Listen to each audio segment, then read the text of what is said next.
Stitchery, the satin stitch. There's a wide variety of satin stitches that you can learn how to do. This video will go over the basic satin stitch. I'm going to start by doing the satin stitch on this rectangle in the center here. I'm going to come up at the bottom of the shape. I go straight up that same column and I go all the way down. I come up the next hole to the right, pull all the way up, go down the next hole, one over. My stitches should stay very even and I should keep the same amount of tension on the yarn so my stitches will stay the same size. Just going straight up each column and going down, coming up at the bottom. It's almost like I'm making just a big loop here. This stitch does require an awful lot of string, so just be aware that you're going to need to stop and start your yarn quite a bit and not to try to pull the yarn super hard just to get more stitches in, because pulling the yarn for the satin stitch will cause the stitch to get smaller.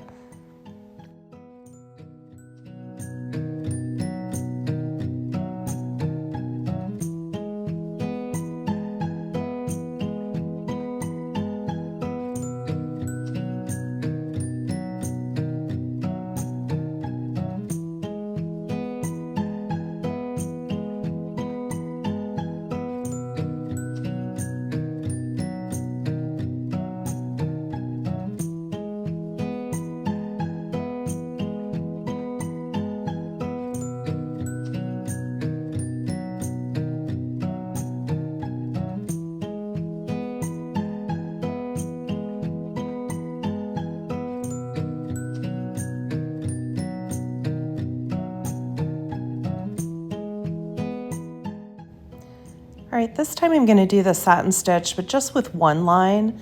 So I'm counting up a few holes, the same amount of holes each time. I believe for this one I did 4.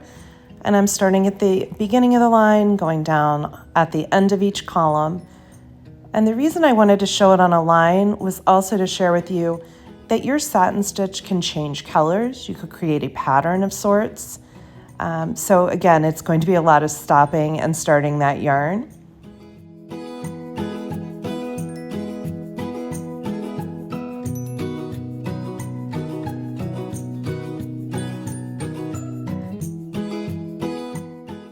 The key here is to always make sure with the satin stitch that you don't have gaps in your satin stitch.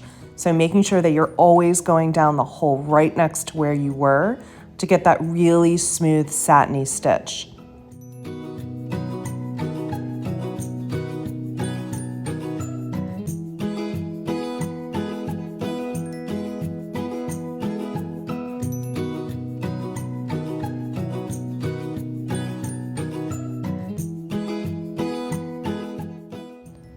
Since I chose to do multiple colors, I have needed to count the stitches I'm doing.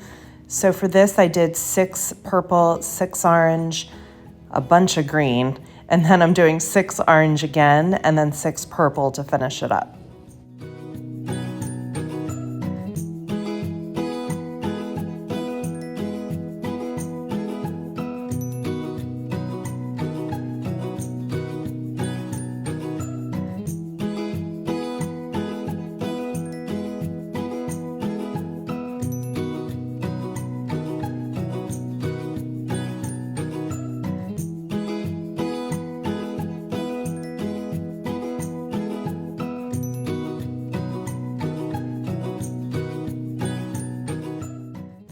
The final shape that I'm going to show here in this video is a circle, since it will require different size or length stitches.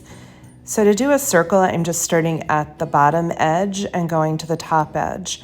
And you'll notice that my stitches gradually get larger as I move toward the center of the circle, and then they will decrease in size again as I reach the opposite edge of the circle. This does take a little bit more care just to make sure that your shape is still visible and that it looks symmetrical, since this is a symmetrical shape. But the satin stitch is a very versatile stitch. You can use it for so many different objects to fill in. It's a great filling in stitch.